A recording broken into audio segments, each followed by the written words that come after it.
Okay, so good afternoon. I am Anto Bodiarjo. Welcome to Monday Live. This is something that we do every Monday afternoon at 3 p.m. Eastern. Our mission is to figure out the future of technologies for smart buildings and the general trends of the industry. Just in case you wonder who we are listed on mondaylive.org. And also just a reminder, in this conversation, views expressed are personal, not of any company or organization. Let's make this as interactive as possible on the Zoom chat. We'd love to get your views on all of the things we're talking about. And in case you need anything that's on the slide deck that I'm presenting, it is also on mondaylive.org. So this being June, this is the third show in June where we are talking about networks, specifically how we can get towards smarter networks for smarter buildings.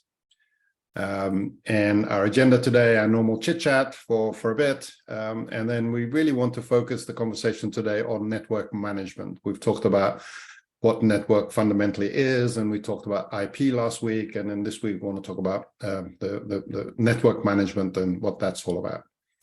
But before we do that, I'm going to hand it over to Ken to give us an update from his vantage point in Vancouver Island. Ken. Thanks, Anto. Of course, unlike all of you folks, I missed going to Realcomm, but we did have our contributing editors and sponsors were there. And congratulations to Scott, because he was chose the Lifetime Achievement Award, and he certainly has put an awful lot into the IBCon over the years, so we were glad to see that. There's also a interview with Jim and Donnie Walker, evolving the role of today's smart building systems integrator, and I think that's worth a listen. Another one of our advertisers that was there was Phil and Julian, and they talk about the Smart Building Academy, and they talk about just getting people into our industry and how important that is. So that's a good listen as well.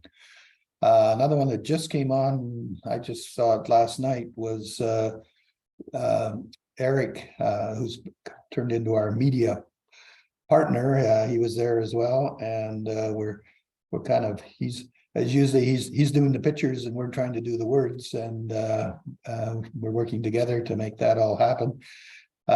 He has interviewed Nicholas Warren from Sweden, who is one of our contributing editors, and Nicholas has some very interesting ideas. I think you should give this a listen. He's talking about how this is all going to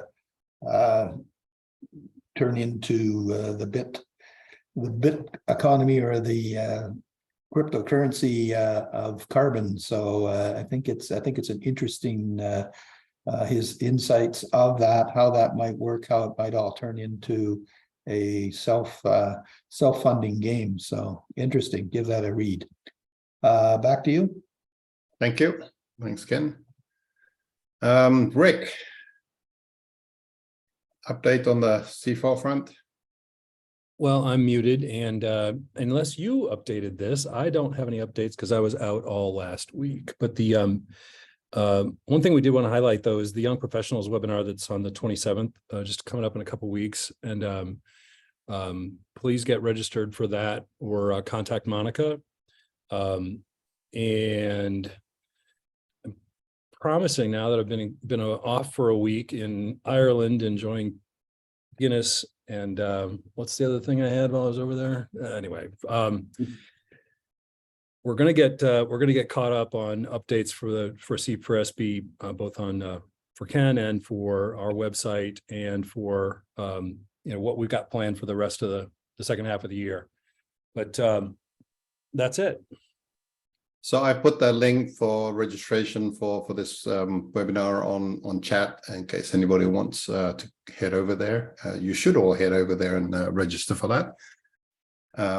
That's next week, actually next Tuesday, so it's sooner than we thought. My perspective is really around last week. Jim Lee and I had an opportunity to present at the Cybersecurity Forum, which is on the pre-con day of BRILCOM on the Tuesday. Jim was talking about the future of BACnet by way of secured by Symmetrix and managed BACnet.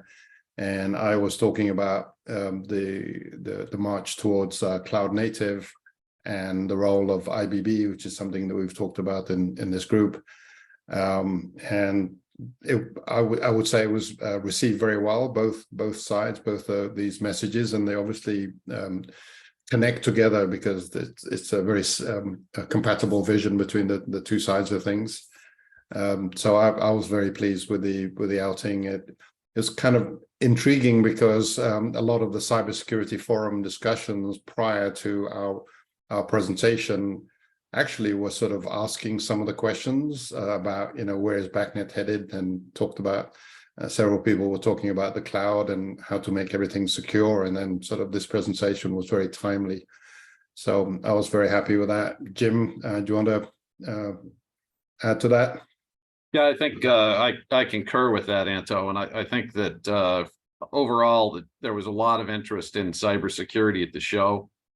Jim Young held some national security, cybersecurity forums, which were very intriguing to listen to what's happening with China and Russia and people attacking buildings. So that's the only piece of the conference that I gather that's recorded, that's publicly available, but I highly recommend listening to that if you have the opportunity.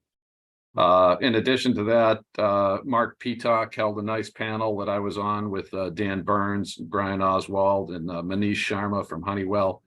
And we all talked about data effectively and data as a service. So overall, I think it was, I was very impressed with Realcomm this year. I thought it was well worth the time. Anto? Anna, do you want to chime in because you were there, obviously, and I'll give Tracy an opportunity to. Yeah, definitely. I think echoed And Mark. Jim's points. The crowd was a lot bigger than I was expecting. There was a lot of people there, a lot more than I thought would be present.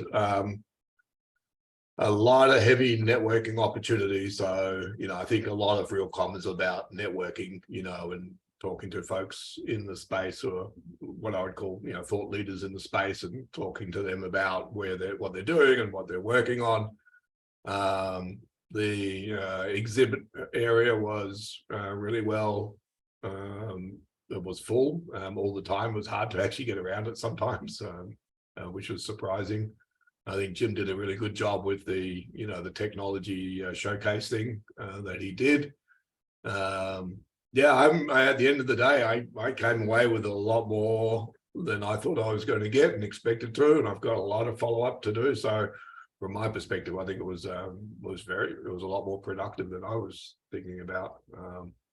And some interesting, depending upon what your perspective is, where your world is, and worldviews are on technologies and roadmaps and stuff, different things going on in different places.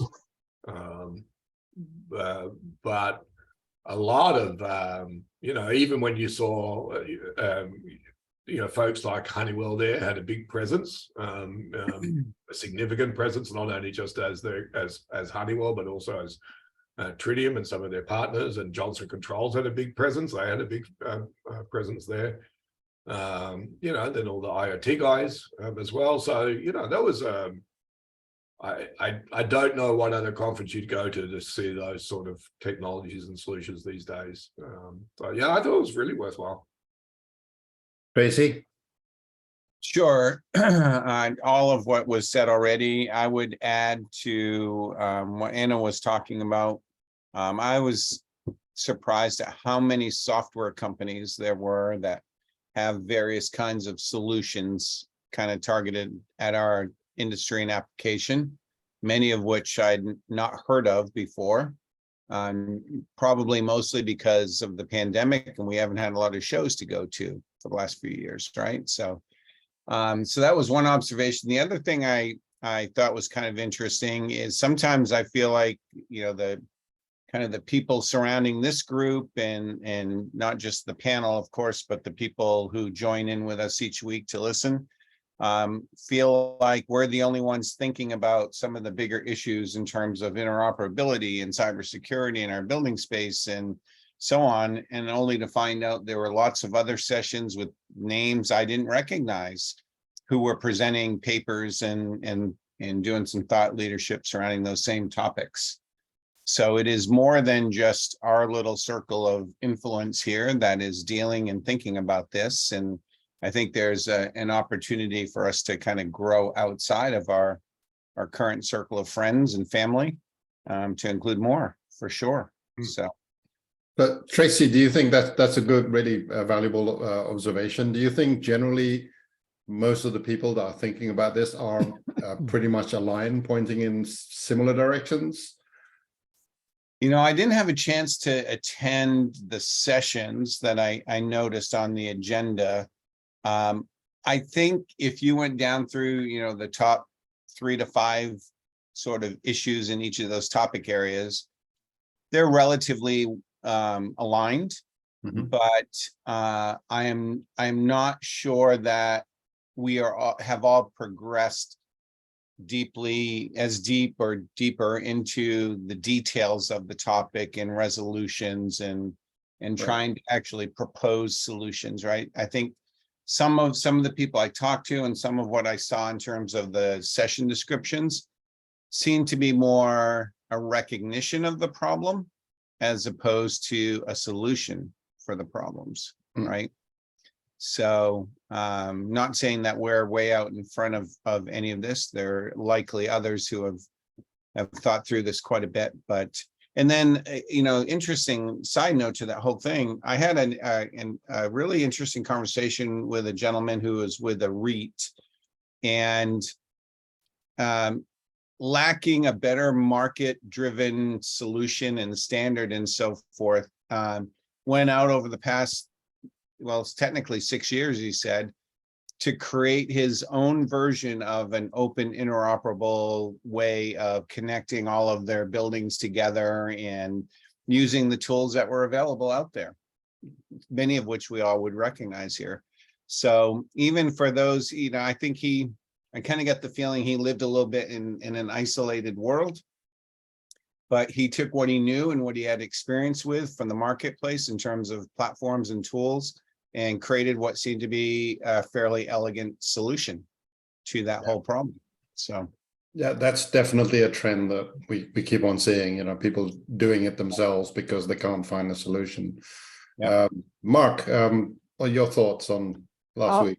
I'm gonna come at it in a completely different way, since my colleagues have already said some things I probably would have said. First of all, I see first of all, Jim and Dan, you guys are on the call here. Thank you.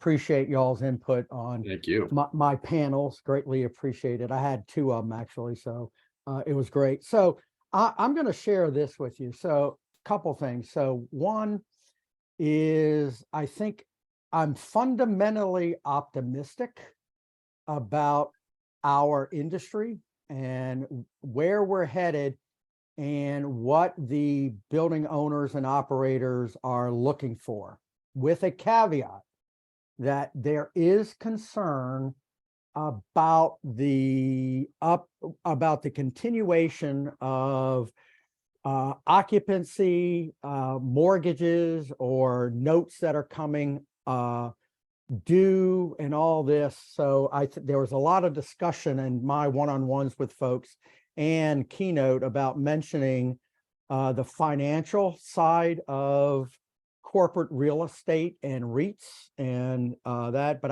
I remain fundamentally optimistic, so, which is good. Also feel like there are new drivers driving the marketplace, drivers that, and we've talked about this a little bit, maybe this is something we can regroup later on in the year, is the business side now. It's not just the technology side, but it's the business side, and what all of this technology, what of all of our solutions are doing for the business. That is a major concern of owners and operators, is running their business, et cetera. The other couple things is I kept hearing about open open, which is a good thing for us. Couple other quick little things is that the conversation has changed. And if we look at it where it was a year ago, 2 years ago, even going back further, new types of conversations that at least I engage with many of the owners, operators, and folks that I met with. And finally, I think there's still a need, and yes, energy, sustainability, ESG, all of those, and of course, cyber. So that's kind of my perspective. Okay, thank you, Mark. Can I just say one quick thing about that? It just cracks me up that open interoperable is a hot topic today. Every time I hear somebody say that, I just have to giggle because we've been talking about that for 2 decades now. So, Okay, not going to disagree there. yeah, I will just to comment to that, Tracy. I think it's time that just like we did with smart buildings, we made it smarter buildings. Maybe we need to, instead of open, we need to be opener. opener. And more interoperable or Or open. Openness. Yeah. All right. Let's keep on topic. The other thing that I thought was really interesting is Stacks and Jewels on the workforce front. Yeah, who donated? Wow, that was the only. Oh, good on you, Mark. And one thing, sorry, those kids, did you talk to the kids? Yes, Holy crap. I was super impressed. Oh, awesome. Yeah. I got their cards and everything. Yeah. That's super I impressed. happened to run into them on Monday before it started. They were sitting there, and somebody introduced me to them, and I asked each and every one of them, and I think it was like 8 or 9, whatever it was, why did you choose our industry? Why? Yeah. And the answers Yes. were phenomenal. I Yeah. mean, just phenomenal. So kudos for Stacks and Jewels for sure. hey, Yeah. make sure they get an invite to the young professionals. Yeah. Yeah, Get we them should reach recruited out to Mike Conway at Stacks and Jewels to make sure that gets a good point. I got to echo Mark, man. These guys were sharp. They were clever. They knew their stuff. They knew what their motivations were. They knew what they were going to do. I could have adopted them all. All right, let's move on. Some links here that needs to be updated probably. Beyond that, oops, hang on a minute. I've gone. Yeah. Any other thoughts? And what I want. There was just a comment in the chat. You might want to have a look at, Anto. Yeah, I was going to say share Matt's. Matt was there, Matt White. Yeah. Share his good comments, Matt. Gap between vendor abilities.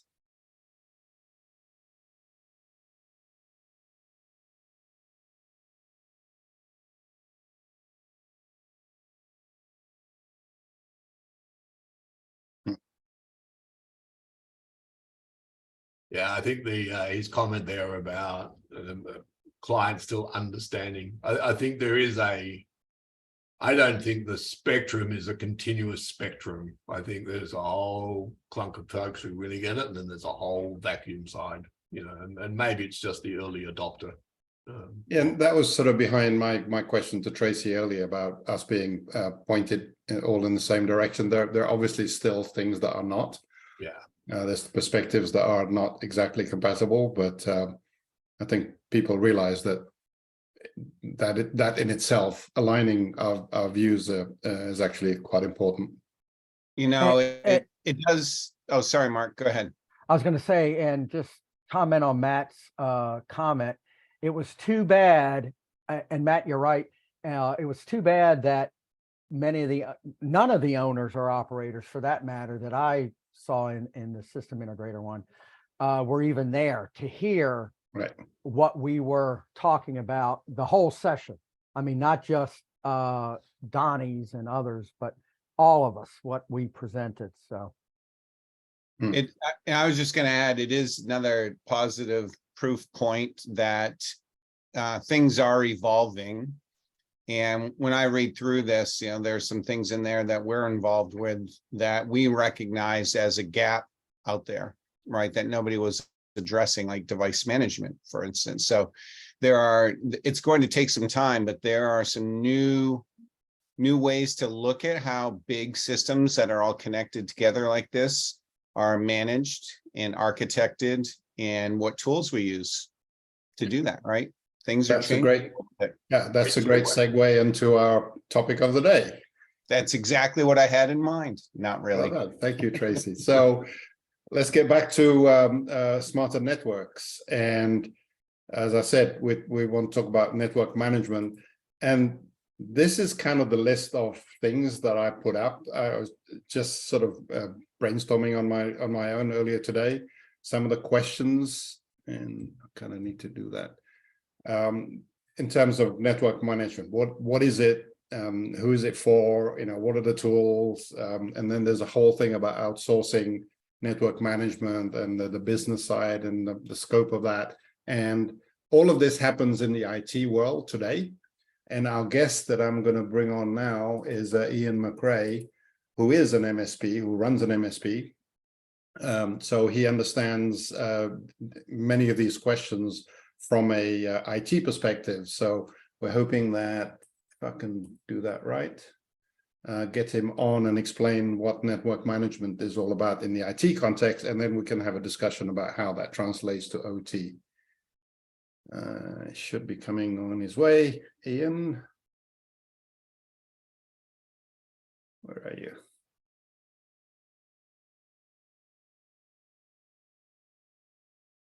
There you go. Ian, if you can unmute and put on your camera if you have it. Hey, good to meet you. There. Hey. Thanks for being here. So you've heard some of the conversation here. And if you can sort of briefly introduce yourself and try and sort of hit some of the sort of points that we're talking about here in terms of what network management is in the context of IT. Don't worry about the OT side of things, and then we can turn to the OT side of things. And I'm going to bring this slide down. So Yeah. So I've put together some slides today, and I'll go ahead and share them. And I hope to touch on many of the things that, your questions there, and we'll go ahead and get started. So I've put together about a 15-minute presentation. And let me go ahead and share my screen, if I may. okay, fire away. So as I get started with this, my name is Ian McRae. I own a managed services company, started in 1997. We work throughout the United States. We provide on-site service regionally in the Mid-Atlantic region. And is everybody seeing my screen here? Yeah, I recognize that. You just stole it from me. That's Yep. okay. I'm going to put that right at the end. I want to make sure we get all of those questions answered. So let's go ahead and say from beginning here. So we've over the years doing managed services and also managed security services, we've worked in a variety of facilities where there was operational technology that we had to interface with or manage. Facilities such as prisons, schools, large commercial office buildings. So we have some familiarity with this, but what we're here to talk about today is about what IT does to manage these networks. And I'm going to be a little smart and I say IT doesn't manage networks very well. And I was hearing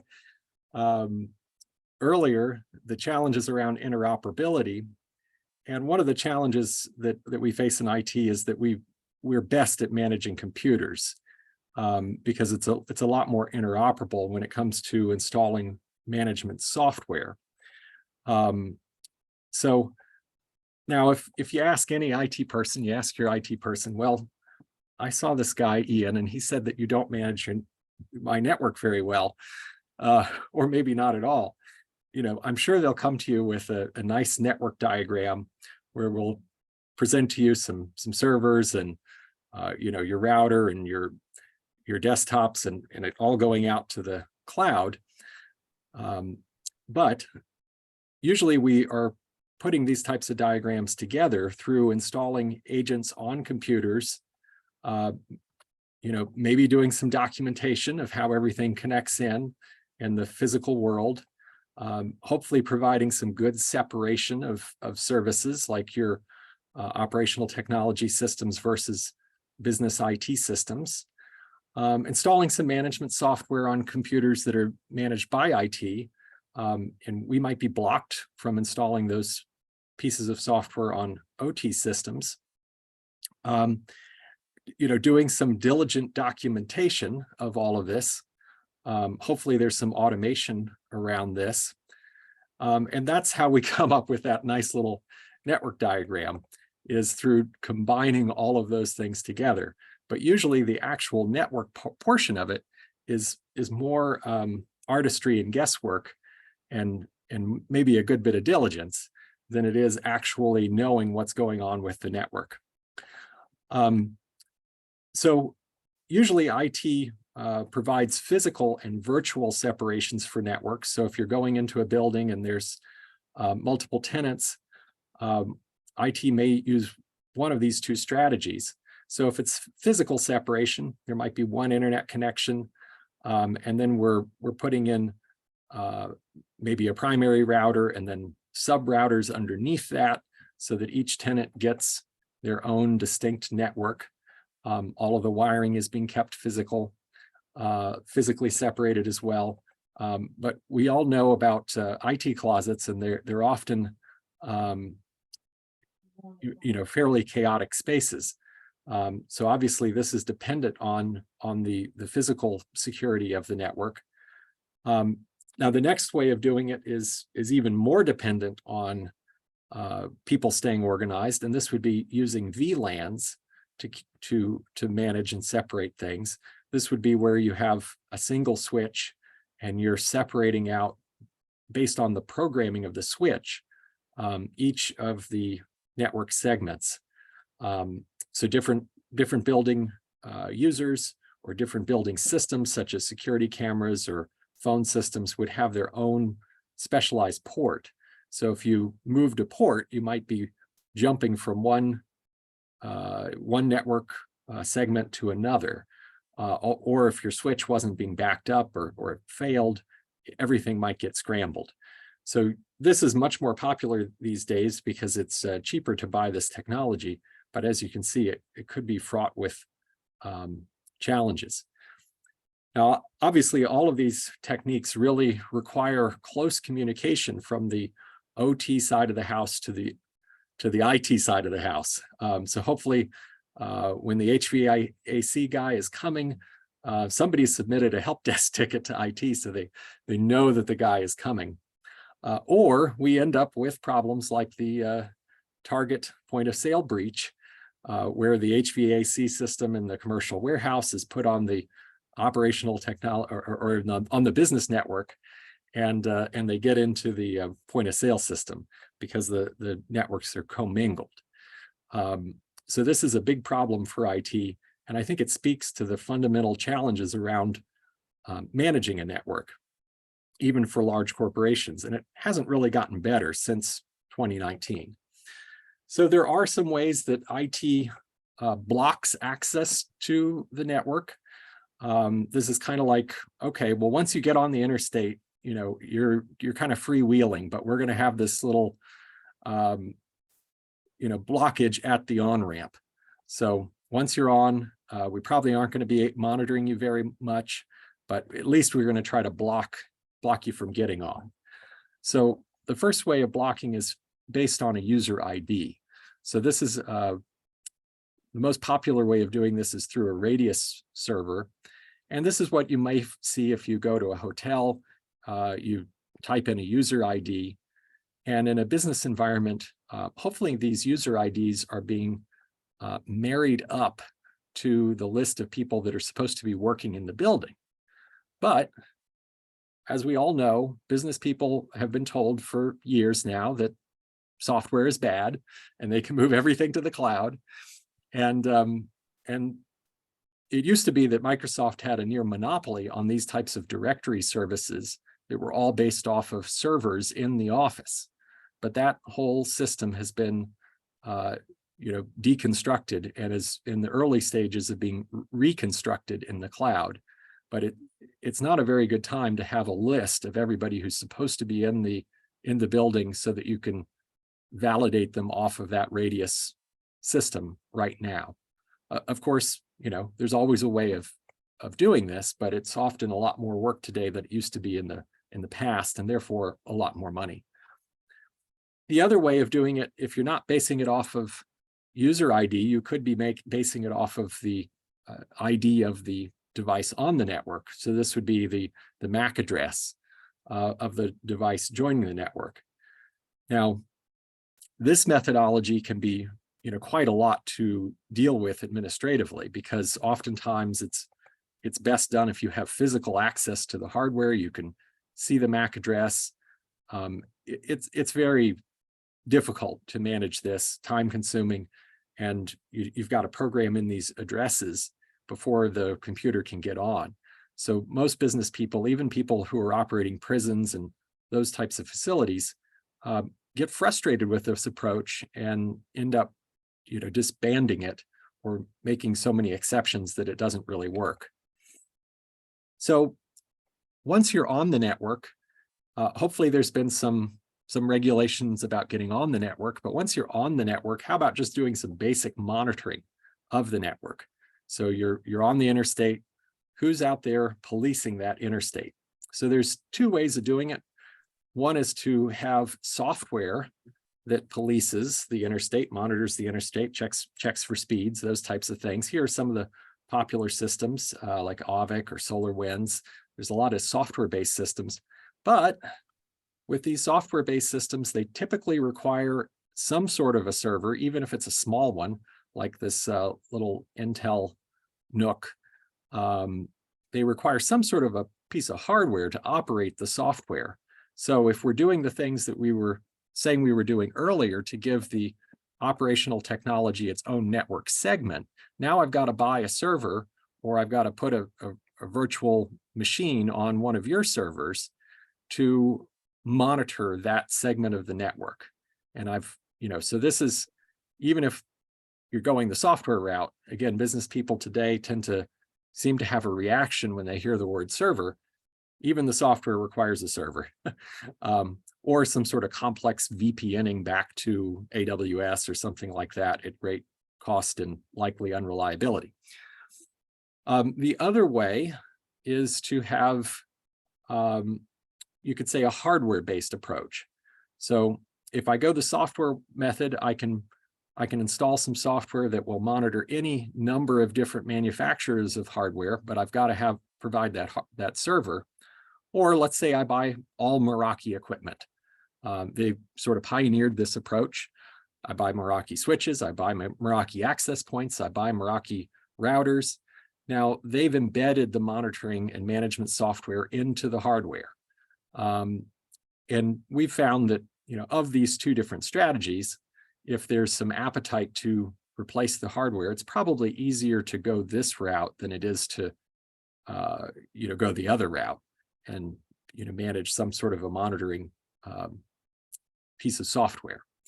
So, but this requires some sort of uniformity to the hardware, or there's a breakdown in what level of detail you can monitor the network at. Now, once you deploy either one of these strategies, you get a lot of benefits. One is that you can actually tell what's on the network. You move away from the hypothetical network diagrams that are based on software being installed on computers and the IT person maybe logging into a router and looking at some things and doing manual documentation, and it's more of a hypothetical, and you get into the real messy world of, oh my goodness, somebody plugged what in? Oh, I didn't realize we had all these network printers. So now you get to see what's really going on once you've deployed either one of these strategies. And you get to start seeing spikes in bandwidth. What is actually using the network that you have? Why is it running slow? Why can't the camera system work reliably? Why is the phone choppy?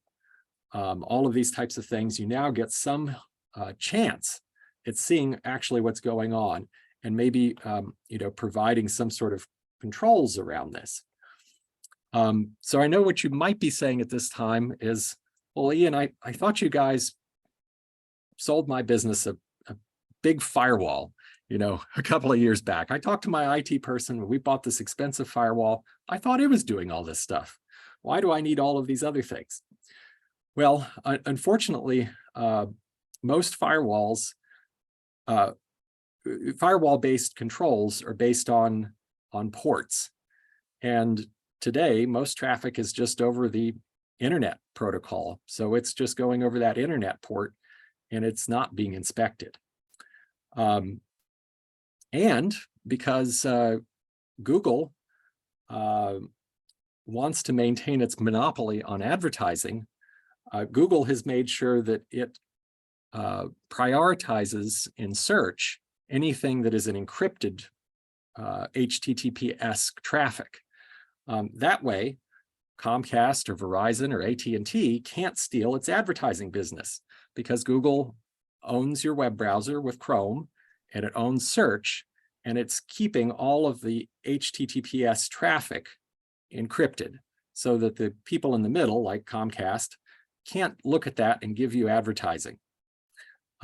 So if you're in a situation where there's a business and they're saying, well, I thought we had all of these fancy things, and I thought you were able to monitor my network. The real world is that you bring up your Google search, and I was in a manufacturing facility and they were saying, well, gosh, I thought we had all of these security controls, and they brought me in to take a look. And the first thing you do is type in some raunchy thing into your Google search, and you'll see that all of those security controls that you thought you had, like I was showing you with the nice network traffic monitoring, is being bypassed thanks to Google encrypting the HTTPS traffic at their site. So you can get to all of the nasty bits of the internet right in your Google search bar and in your Gmail, and your IT people can't really see that or manage it very well without very costly and difficult to manage equipment. It is only getting more difficult to do, because right now we're going from IP version 4 to IP version 6. Most computers today have 6 installed and active. And IP version 6 can hold the entire IP version 4 network in just one octet. There's more than trillions of possible addresses. So the ability for the controls that most IT people are trying to do under IP version 4, now things are starting to come out on version 6. And it's much more difficult to implement some of those controls, or you have to do them twice. You have to patch for version 6 as well. It's much more difficult in 6, because essentially there's 2 different ways of doing everything right now on your IP networks. So this is another big challenge that IT is facing right now with monitoring and managing networks. We've got 2 different protocols to deal with.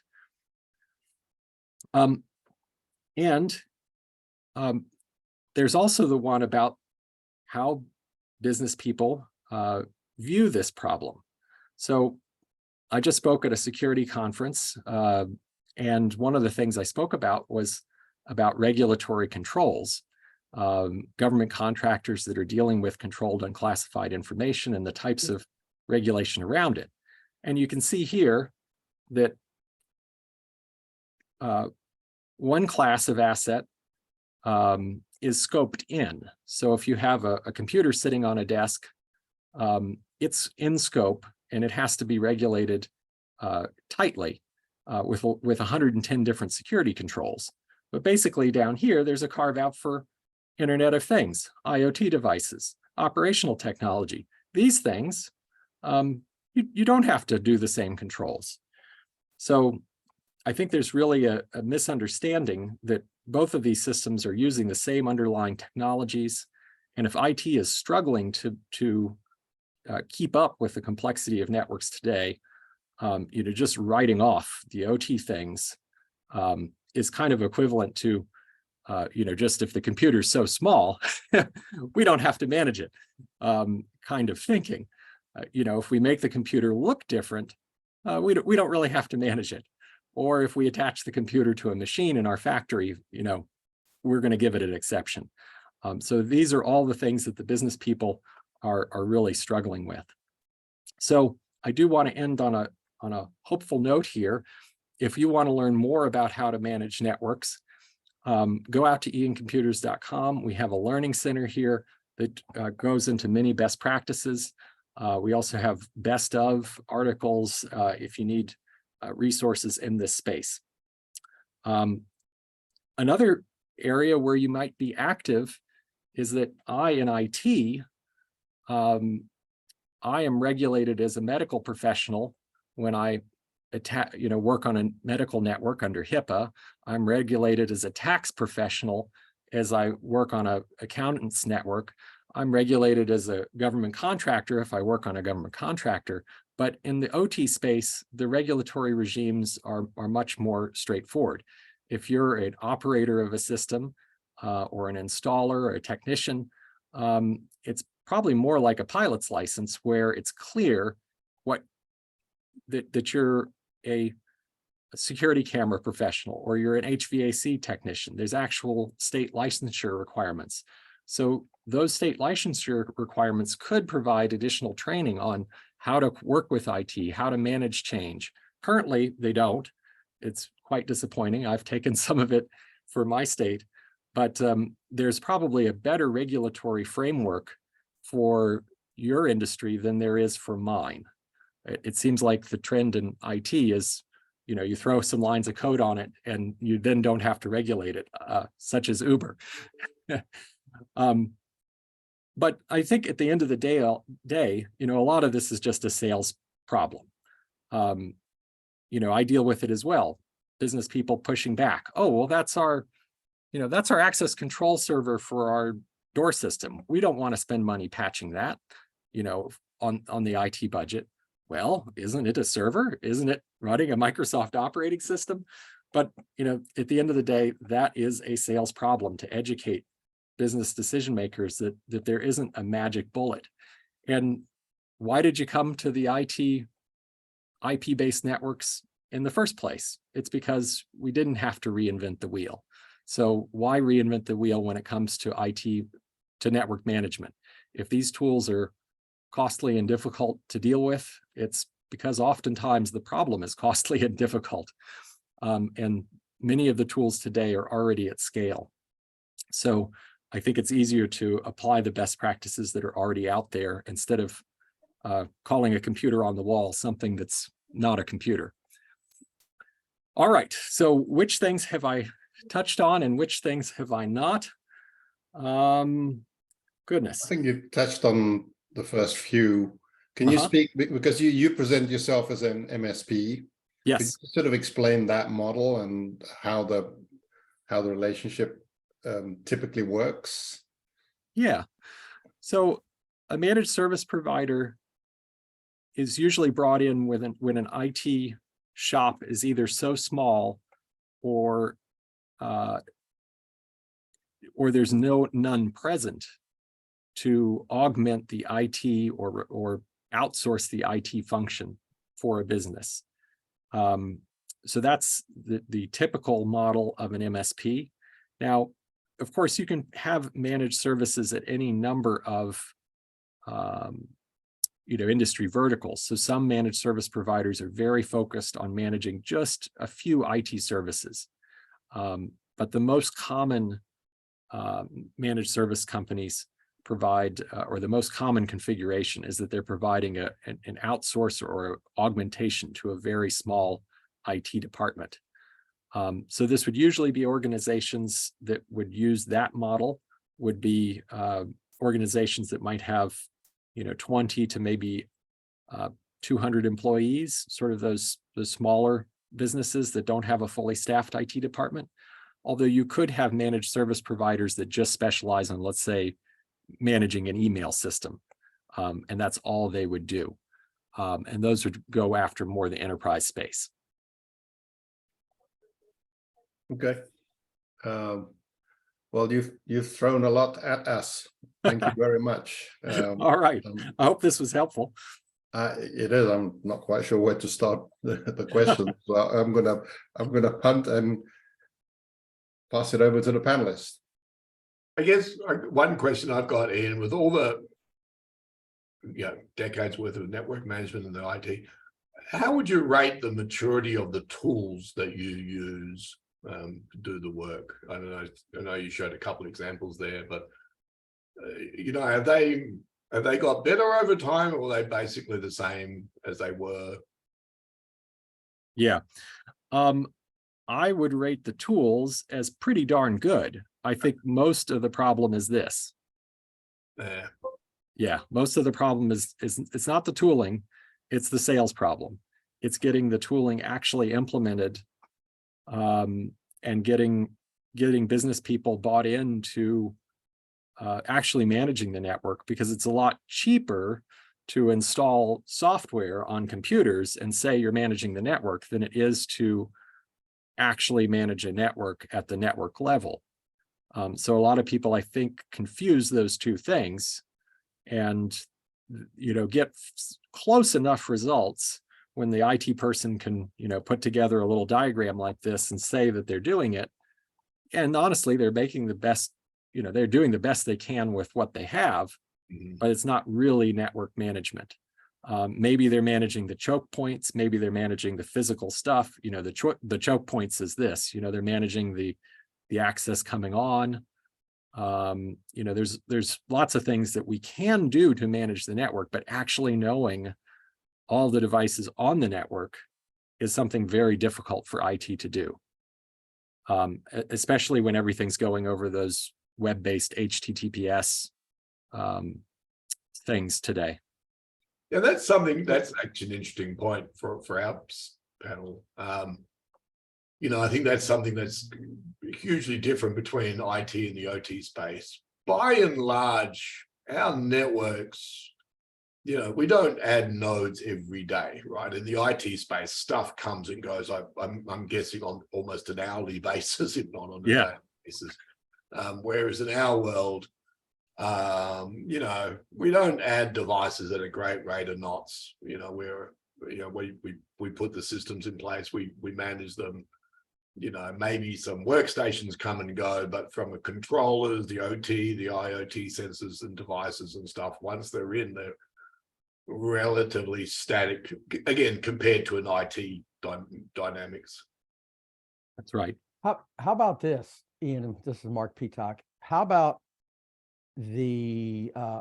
culture playing a part in all of this, whether it's IT or OT? I think cyber and protection, the culture is a heck of a lot more acceptable and stronger on the IT side than it is on our side, the OT side. Any thoughts about changing the culture, changing the mindset that of folks with respect to cyber as you see it as an MSP? Yeah, that's a great comment. And so I think the good news is that IT does know sort of the impact of poor cybersecurity. And most IT professionals have probably experienced a time where poor cybersecurity has led to business loss or nights and weekends of work. Where I think that on the OT side, probably IT is covering for some of those concerns, or there may be sort of that security by obscurity still working in that space, but or maybe the business is with some exceptions maybe more tolerant to an outage of an OT system. But you know, I think the culture also kind of cuts both ways. You know, we are seeing, like, the recent Boeing catastrophes where their latest jets were falling out of the sky. That was essentially a IT system that was failing and causing the autopilots to crash, and there was lax oversight of the coding within the IT system. So I think that there's not that culture of third-party inspection or professional licensure and training, or if you do a bad job in IT, not being able to get a job because you have a black mark on your resume, that I think other professions would have. You know, if you're a truck driver and you have an accident, you're not going to be able to get a job someplace else. But if you're an IT professional and have a big security breach, or an IT manager, you know, no problem. So I think there's probably some challenges there that need to be addressed around the culture of IT, as well as other professions. I'd like to make a comment with respect to Ian brought up the company Meraki and built-in network monitoring. And one nice thing we have as OT is, as we don't have computers that are actually loadable or programmable with software, we have to build in the network monitoring. So as an industry, as part of the ASHRAE BACnet Secure Connect process, managed BACnet secured by Symmetrics process that's been going on, all of those network monitoring capabilities are being built into the OT nodes. And when those nodes hit the market, it will be a lot easier. We will have that uniformity governed by the ASHRAE standards to do that monitoring. Nice. So Ian, in listening to how you describe what is being managed, I mean, just that notion of what is managing a network mean, what I'm hearing is that it's knowing what's on the wire, number Yes. one, right? And knowing what traffic is on the wire and where that traffic goes. And then three, being able to control who has access to the wire from a user perspective, such that you can try to effectively implement security across your networks. Is that a simple way of summarizing it? Yeah, I think that's a simple way of summarizing it. That's great. Yes. Yeah. So as much as BACnet is going to help in a couple of those areas, the new version of BACnet, we got a huge installed base of stuff that isn't ready for isn't able to do what BACnet SE is going to do. And BACnet SE doesn't describe all the network protocols that are out there. So given, how do you feel about isolating or separating, let's put it that way, the OT network completely from the IT network, at least virtually, if not physically? Yeah, I think separation is advisable. And I think separation, I guess there's the challenge of exactly defining what OT is. You know, you got security camera, you've got phones, you might have gate systems, alarm systems, thermostats, so getting everything really, best practice is probably giving each one of those its own network, having good physical separation with each one of those. And then, there might be some common infrastructure with the internet, but that's quite a challenge, I think, for most organizations. You run into just space and budget constraints. If you're doing, but also if you go down that road, Mhm. It inherently makes it more difficult to move data and information between systems for integration purposes, for using to aggregate information from different systems. That actually just puts a barrier to that, right? Not necessarily, probably depends on the system, but most of these systems have some sort of an internet-based management piece. So it probably just depends on, how that is configured. But I think the main driver that I've seen is more of just a planning and cost driver around, proper separation. And space is certainly one of those cost drivers, but it's usually the integration isn't too bad. Yeah, just to let you know, in this industry for the past 5-10 years, there's been this raging debate about converge versus separate networks. So this is not a new subject, and I'm not sure we're going to solve it in this call. particular call. Yeah, and I guess I'm thinking about things like camera systems, phone systems, but you might want to have, I don't know what you would think about a good opportunity for convergence. What would you see as a good opportunity?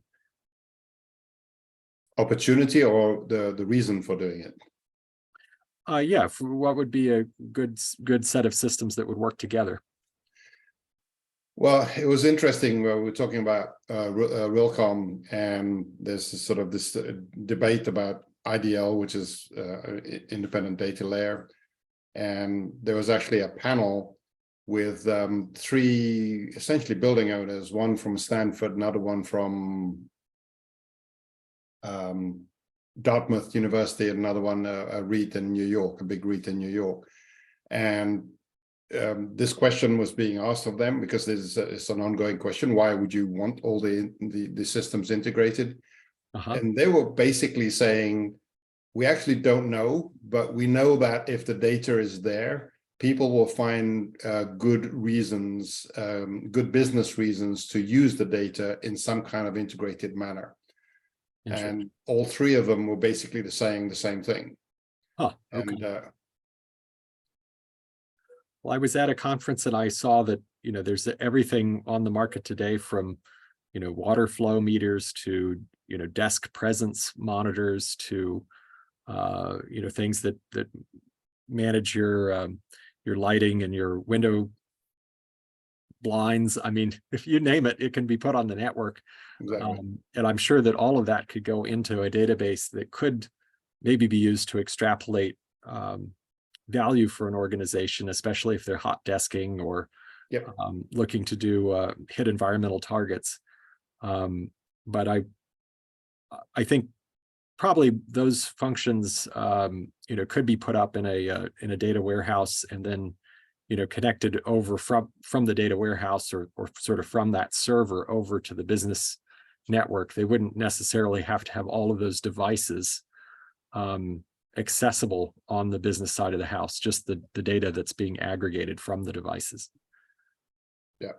And that touches on the other big debate that's been going on, cloud versus edge, that kind of thing. But let's not go into that. So we're coming up to the end. We're actually past the end of the hour. So thank you very much, Ian. Anybody feel that they want to wrap up learnings here? I can take a quick shot if you want me to. Go for it.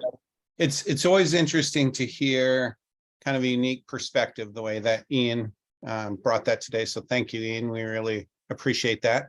We tend to get a little tunnel vision when you're coming from the OT side of things out to the rest of the world. And as I was listening to you and looking at, some of the architecture diagrams and tools and so forth, it's clear to me that, as I mentioned, kind of coming into this, there's a gap between the tools that are available to IT and how they structure and think of things and OT. And in particular, because we don't have computers, we don't have devices with resources in many cases. We have lots of different protocols and system segments. We didn't even get into what do you do with all these standalone islands of automation that the IoT world is now bringing into kind of building automation in the vertical. So it's clear to me that we have a lot of work to do and there's a lot of room for improvement, but a lot of the concepts that you presented were also very familiar, and there is some good work going on with BACnet SC, for instance, and we're taking the right steps in the right direction at least. Yeah. And Tracy, we have a lot of devices on the IT side that are like your OT devices. It's just that we probably, like you, struggle to get the budget to manage them from management, you know. Well, and Yeah. most of the tools that would give you the visibility into those devices don't exist in our world, right? Well, Uniformly across all device types, networks, that kind of a thing. you'd, So that you'd be makes- surprised that it feels like a lot, at least at an IP level, that the tools do exist. It's just that the awareness and the budgets to actually implement them, the business drivers to actually implement them, that seems to be the sales problem challenge, is actually getting that rolled out. Well, I've often said we're one really good hack away from that all changing. Yeah, yeah, I think that's about right. Unfortunately. So Well, thank you, Tracy. Ian. Appreciate your time today. You're welcome. Okay, let's Thank you very wrap much. this. Thank you again, Ian, and we'll get the video of this up tomorrow or Wednesday. Other than that, have a great week, everybody, and we'll see you next week as we wrap up the network conversation. Cheers. Bye-bye. Bye.